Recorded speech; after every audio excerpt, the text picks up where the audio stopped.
Henry, ikut aku.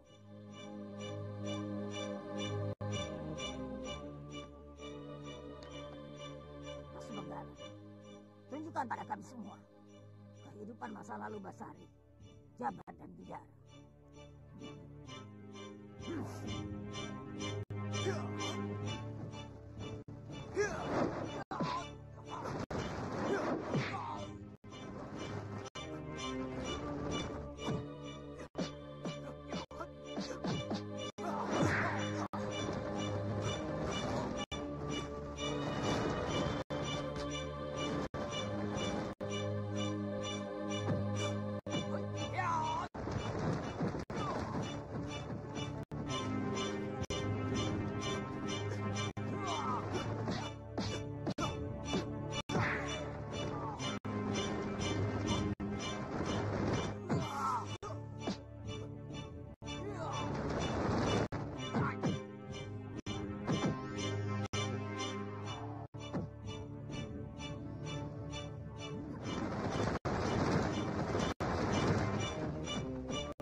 Membuat keonaran di sini. Aku tidak membuat keonaran. Aku hanya ingin Jabat mengerti bahwa aku calon suamimu. Aku tidak senang melihat dia selalu mengikuti kemana saja kau pergi. Raden, kami seperguruan. Guru sering memberi tugas kepada kami hingga kami harus pergi bersama-sama. Kalau begitu, kau bisa pindah ke perguruanku. Menuntut ilmu tidak bisa pindah begitu saja, Raden. Mustahil akan berhasil. Ingat, Asih, kau sudah dilamar orang tuaku. Dan orang tuamu pun sudah menyerahkanmu padaku.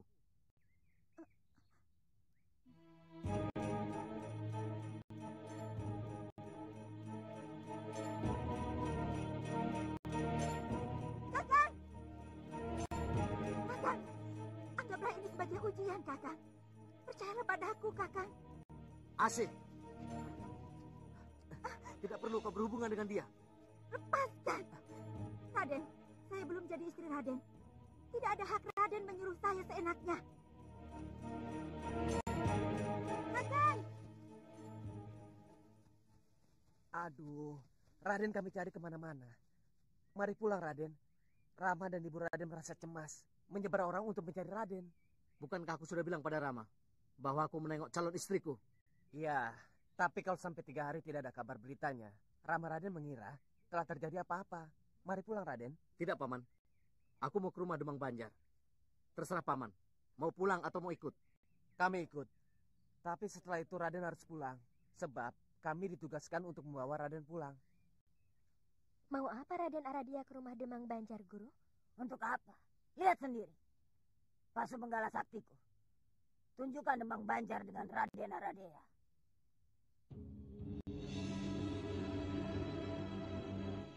Senang sekali melihat Raden berkenan datang ke Kademangan. Terus terang aku tidak senang melihat Sri Asih selalu bersama Jabat Ki Demang. Dia kakak seperguruannya, Raden. Aku tahu. Tapi hubungan Sri Asih dengan Jabat bukan hubungan biasa. Mereka saling jatuh cinta, Ki Demang. Masa, Raden? Sekali-kali Ki Demang pergi ke perguruan Gelang Mecara secara diam-diam. Buktikan kebenaran perkataanku. Terserah Ki Demang. Jika Ki Demang menghendaki Sri Asih menjadi istriku, Ki Demang harus bisa mencegah Sri Asih berhubungan dengan Jabat. Percayalah kepada saya, Raden. Saya akan mencegah putri saya, baik dengan cara halus atau paksa. Ingat, Ki Demang, aku calon bupati. Aku tidak ingin calon istriku jadi wanita murahan yang pernah dipegang lelaki sembarangan. Ayo!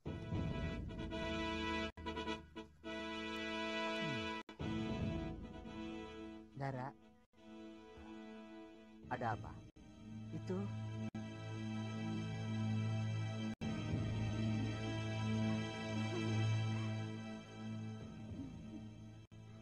Ayah? Asih, ayah mau bicara. Kita bicara di dalam saja, Ayah. Tidak, di sini saja. Jabat, kau pasti sudah mengerti. Putriku sudah mempunyai calon suami. Kau tahu siapa calon suaminya? Seorang putra bupati yang akan menggantikan kedudukan ayahnya. Apa maksud Ayah berkata begitu? Supaya Jabat tahu. Kalau sudah tahu? Dia harus tahu diri bahwa kau adalah calon istri bupati. Tapi kami saudara seperguruan, Ayah. Anakku, menuntut ilmu itu bagus. Ayah senang, karena menuntut ilmu suatu kewajiban. Tapi bagi seorang gadis, nikah pun suatu keharusan. Jika seorang gadis sudah dijodohkan, maka langkahnya pun terbatas. bila mana berjalan dengan seorang lelaki. Tapi kan saya belum dijodohkan. Siapa bilang? Kau sudah aku serahkan kepada Kanjeng Bupati sebagai istri Raden Aradea. Secara hukum, perjodohan belum dilaksanakan karena kau sedang menuntut ilmu di perguruan Gelang Mekara. Tapi secara adat, kau sudah terpingit, sudah terikat, hingga kau tidak boleh berhubungan dengan lelaki lain.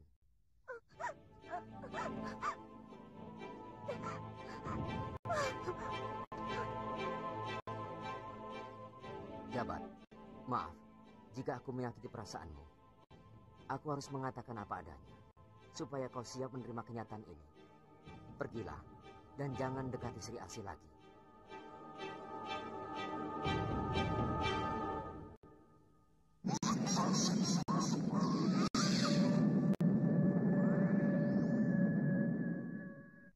Lantas apa yang dilakukan Jabat setelah dia gagal mendapatkan Sri Asih, Guru? Menghadap gurunya. Keluar. Seharusnya 2 tahun lagi kau menyelesaikan pelajaranmu. Ada masalah apa? Tidak ada, Kiai. Masalah perempuan? Sayang sekali. Kenapa, Kiai? Dunia ini tidak sedaun kelor. Masa karena perempuan kau hendak mengorbankan sesuatu yang lebih besar? Mohon nasihat, Kiai. Teruskan belajarmu, meskipun bukan di sini. Pergilah ke puncak gunung Jabal Kat. Di sana ada seorang kiai yang sedang uslah, tapa brata, sehingga mendapatkan ilmu yang sejati. Bergurulah kepadanya. Siapa namanya, Kiai? Kiai Manonjaya. Dia sendiri menyebut dirinya Ki Semar. Padanya nanti, kamu bisa meneruskan pelajaran yang kau terima di sini. Dan kalau beruntung, kamu bisa menyerap berbagai macam ilmu gaib yang tidak dimiliki oleh orang lain. Mohon doa restunya, Kiai. Karena belajar kepada Kiai Manonjaya di puncak gunung Jabal Kat itulah Kiai Jabat menjadi sakti. Sehingga dia dapat menembus alam jin. Dan dapat menundukkan jin-jin sakti. Serta dijadikan sahabatnya. Sebaliknya dia menjadi penghalang golongan kita. Dan bagaimana sehingga Sri Asih menjadi Nyai Bidara dan Raden Aradia menjadi Kiai Basari, Guru? Keparat Sri Asih. Kenapa, Guru? Sejak muda dia sudah menjadi musuh bebuyutanku. Ceritakan, Guru. Tidak. Aku harus memeriksa tabir gelap yang menutupi Kenting Wulan dan Kenting Sari. Agar dia tetap aman dalam persembunyiannya.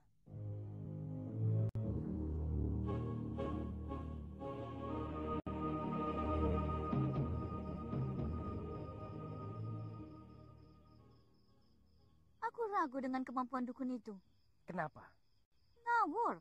Masa namaku dibilang Casmi? Alah, ikut saja. Yang penting Lindu Aji tergila-gila pada Nona. Menyebut namaku saja dia tidak becus. Jangan-jangan batu ini juga cuma rekayasa dukun Kartis saja untuk mendapatkan uang dariku. Jangan buruk sangka dulu. Kita buktikan saja kebenarannya. Kita tanam sesuai dengan petunjuknya.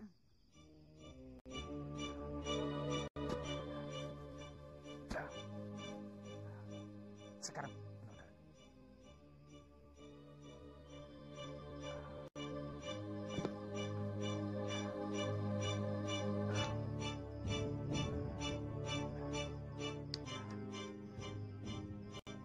Sekarang bagaimana? Kita masuk.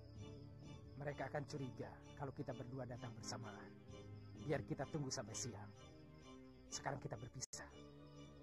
Ayo.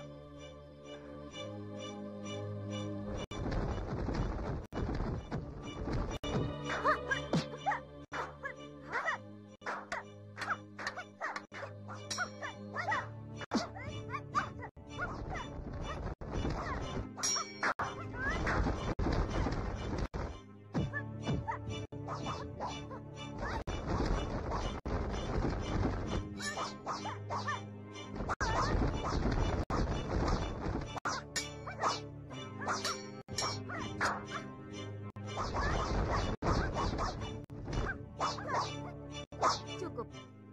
Gerakan pedangmu sudah cukup baik. Cuma ada bagian-bagian penting yang perlu diperbaiki. Baik, Kak. Kekacauan ketentraman, kemakmuran, dan kemelaratan. Semuanya tergantung kepada kepercayaan rakyat kepada pemimpinnya, serta keadilan dan kejujuran pemimpin kepada rakyatnya timbal balik.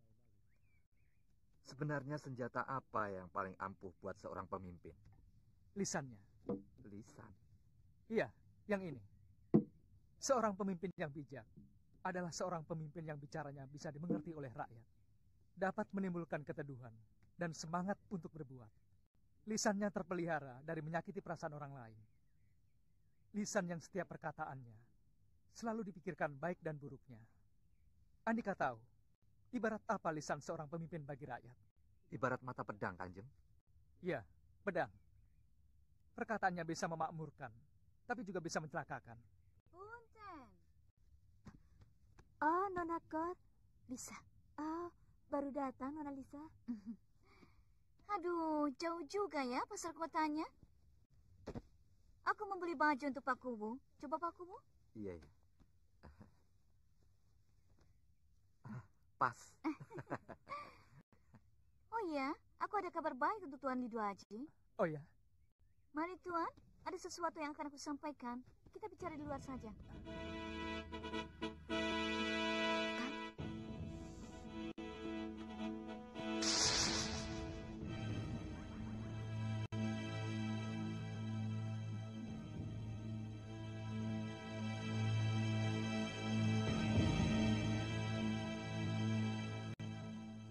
Tuan Lido Haji?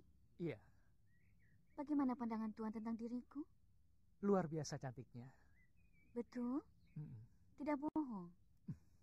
Tuan mencintai aku? Ciumlah tanganku.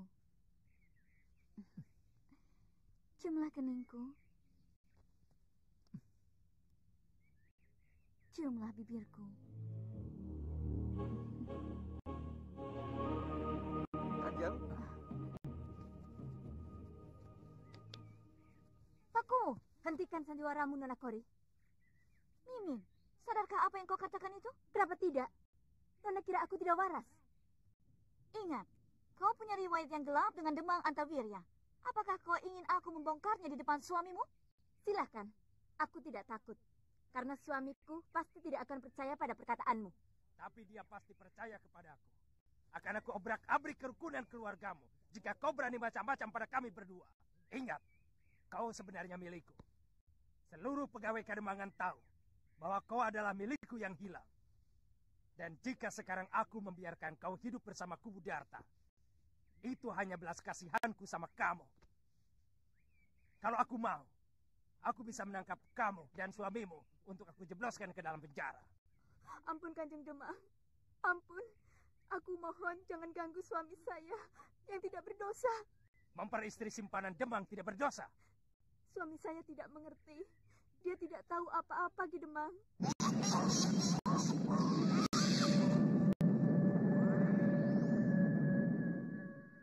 Aku hendak mencium bibir Nona Lisa. Masa saya bohong pada Kanjeng? Wah, berarti aku sudah tidak beres.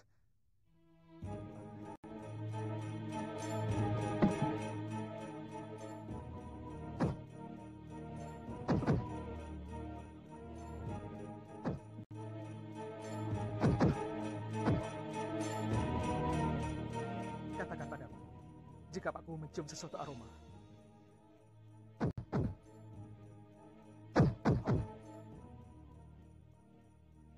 Katakan bau apa? Belum, Kanjeng. Belum bau apa-apa.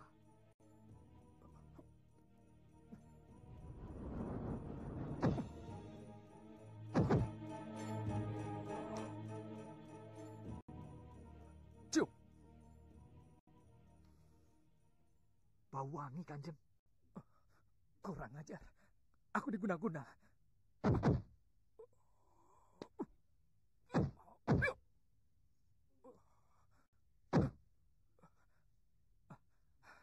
Beres. Guna-guna yang mencengkram diriku sudah takluk. Dan sudah jinak. Sekarang menjadi milikku. Milik Kanjeng? Apa maksud Kanjeng?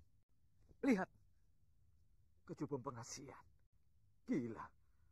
Rupanya wanita Belanda itu main dukun. Dia pakai batu akik kecubung pengasihan untuk memelet. Pantas semua laki-laki Belanda tunduk pada dia. Rupanya dia main pelet. Coba lihat di luar. Perempuan Belanda itu sedang apa? Baik, Kanjeng.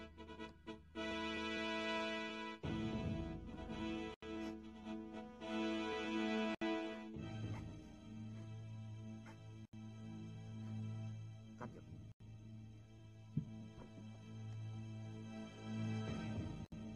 Menangis? Kenapa istri Pak Kubu menangis? Apa yang terjadi? Tidak tahu. Sepertinya ada sesuatu yang dirahasiakan istri saya terhadap kita. Kenapa Pak Kubu berpikiran begitu? Istri saya pernah mengatakan bahwa dia mengenal Nona Lisa dan menyuruh saya berhati-hati. Saya pikir istri saya cemburu atas kehadiran wanita cantik itu di sini. Tapi rupanya tidak. Antara Mintarsi, Temang Antawirya, dan Kori, sepertinya ada apa-apanya. Kita harus memecahkan teka-teki ini, Kanjeng. Betul. Apa yang harus kita perbuat, Kanjeng? Aku kembalikan guna-gunanya kepada Kori. Setelah itu, kita atur langkah selanjutnya.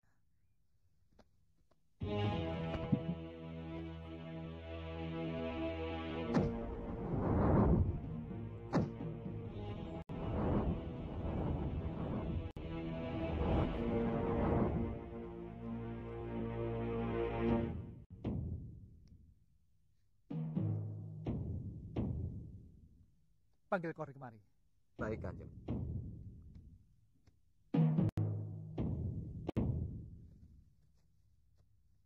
Nona Lisa. Ya? Kanjeng Lindu Aji memanggil Nona. Oh ya?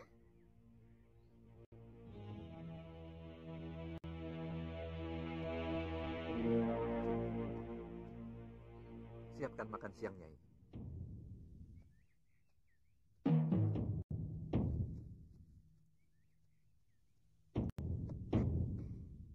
Tuan Lindu Aji? Nona Lisa.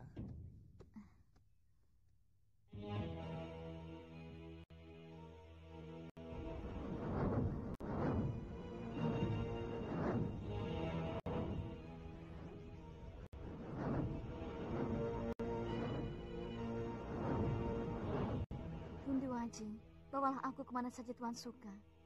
Kemana? Aku tidak punya rumah. Rumahku di kolong langit. Kemana saja, asal selalu bersama-sama Tuan. Kau sayang padaku? Sayang sekali, aku mencintai Tuan. Aku ingin bukti kalau kau benar-benar mencintaiku. Ciumlah tanganku. Sembahlah aku.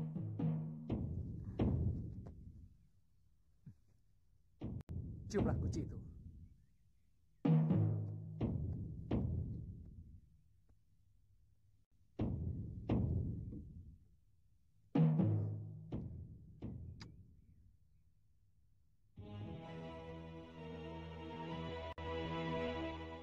Demi cintaku padamu, katakanlah namamu yang sebenarnya. Kori Tuan, Kori nama saya. Bagus bukan? Bagus sekali. Kori. Apa hubunganmu dengan Menir Hendrik? Majikan saya, dialah yang membayar saya. Apa pekerjaanmu? Apa saja yang diinginkan Menir Hendrik. Menemani dia tidur, dan melayani para opsir tinggi yang datang dari Batavia. Oh, apa tugasmu di sini? Membujuk Tuan untuk bergabung dengan company. Selain kamu, siapa lagi? Temang Antawirya.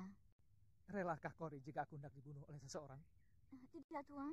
Tidak, aku mencintai Tuan. Tak ada yang boleh melukai Tuan. Kurang ajar. Kenapa jadi berbalik begini? Nyai, apa yang terjadi? Maafkan aku, Kakang. Maafkan aku. Aku banyak berbuat dosa pada Kakang. Dosa apa?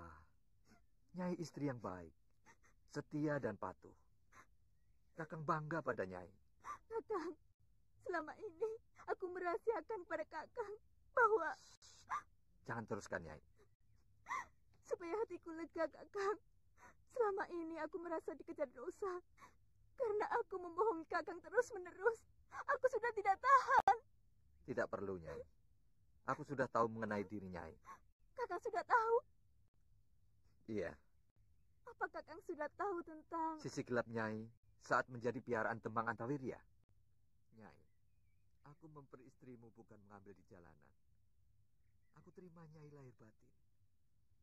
Bagiku lembaran gelap hidup Nyai sudah tidak ada lagi. Karena lembaran itu sudah aku robek. Mintarse yang dulu sudah tidak ada. Yang ada sekarang, Mintarse yang baru lahir saat melangsungkan ijab kabul di depan penghulu. Nyai. Oh, Kakang. Bahagia sekali aku mendengar ketulusanmu. Beruntung sekali aku mempunyai suami seperti Kakang.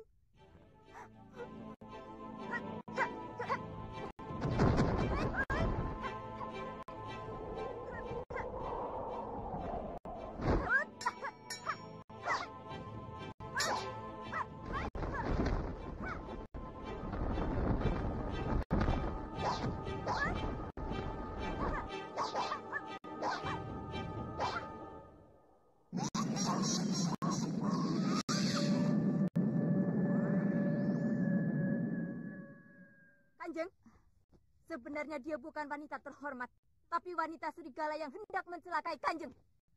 Apa katamu? Kau bilang aku bukan wanita terhormat? Kau pikir kau itu wanita apa? Sama seperti aku, simpanan para pejabat. Tapi aku tidak serendah kamu, menerima setiap lelaki yang datang. Apa bedanya antara kau dan aku? Sudah. Dia menghina aku lebih dulu, Tuan. Aku tidak menghina, tapi aku memperingatkan Kanjeng. Supaya Kanjeng selamat dari tipu daya wanita antek kompeni seperti kamu. Sudah diam. Kalian jangan saling mengejek. Kanjeng Lindu aja sudah tahu siapa Nona Kori sebenarnya. Sudah tahu? Iya. Tapi tadi... Nyai akan saksikan bahwa Nona Kori sekarang adalah anak panah kita yang akan kita lepas untuk menghancurkan musuh. Maksud Kakang? Kakang tidak bisa menjelaskan, tapi Nyai akan menyaksikan sendiri. Kami penasaran ingin tahu riwayat Sri Asih. Setelah ditinggalkan pemuda yang dicintainya, Guru. Apakah dia jadi nikah dengan Raden Aradea? Tidak. Tidak. Kenapa, Guru? Karena kelicikan gadis keparat itu. Kelicikan bagaimana, Guru? Waktu itu.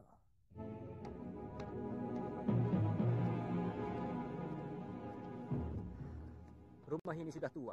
Untuk apa Raden membeli rumah ini? Di sini pemandangannya sangat indah. Hawanya sejuk. Aku akan bongkar rumah ini dan dibangun yang baru.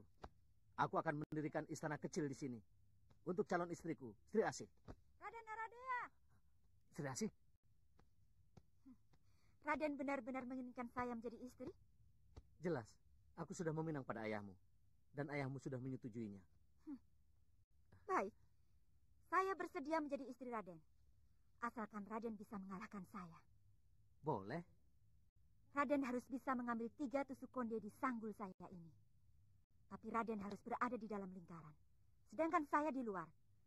Jika saya bisa mengeluarkan Raden dari lingkaran itu, berarti Raden kalah. Tapi sebaliknya, kalau Raden bisa memasukkan saya ke dalam lingkaran sampai hitungan ke-10, berarti saya yang kalah. Bagaimana? Baik. Kapan? Sekarang, di sini. Buat lingkaran. Baik, Juragan. Berapa besarnya? Garis tengah 3 langkah.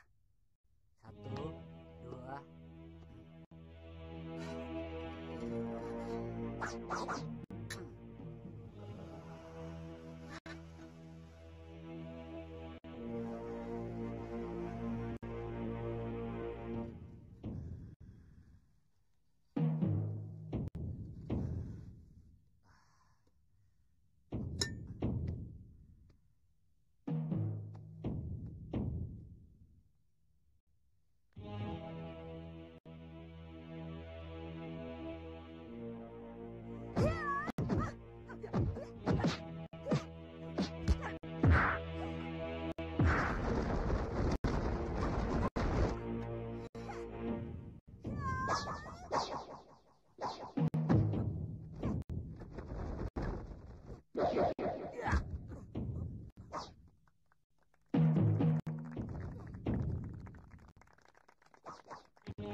Aku sudah berhasil mengambil 2 tusuk konde dari sanggulmu. Sekarang, tinggal 1 lagi kan sayangku?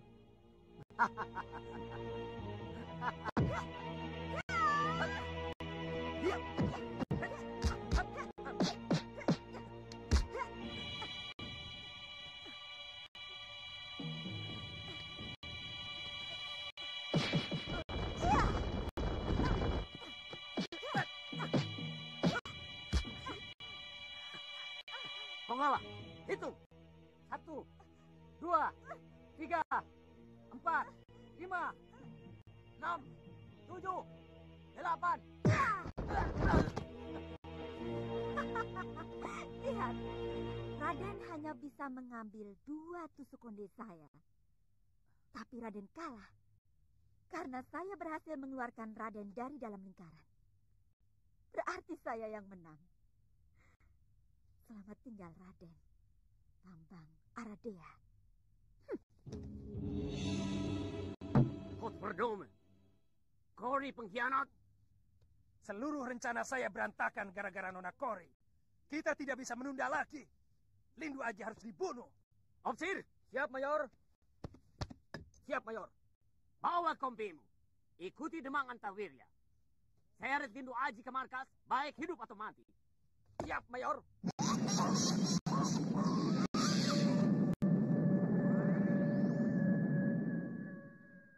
Aku akui, aku telah membuat kekhilafan, sehingga kita telah disusupi oleh musuh.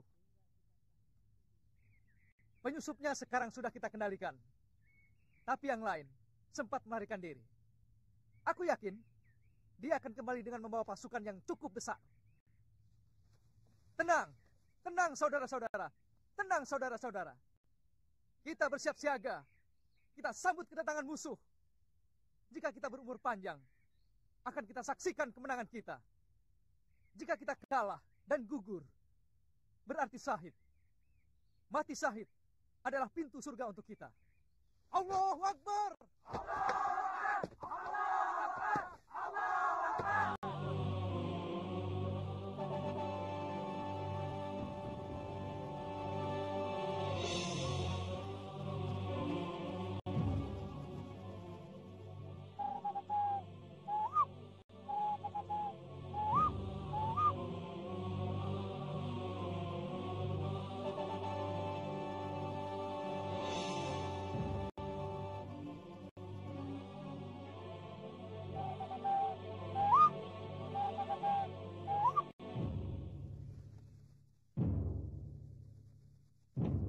Lindu Aji, menyerahlah. Rumah ini sudah dikepung.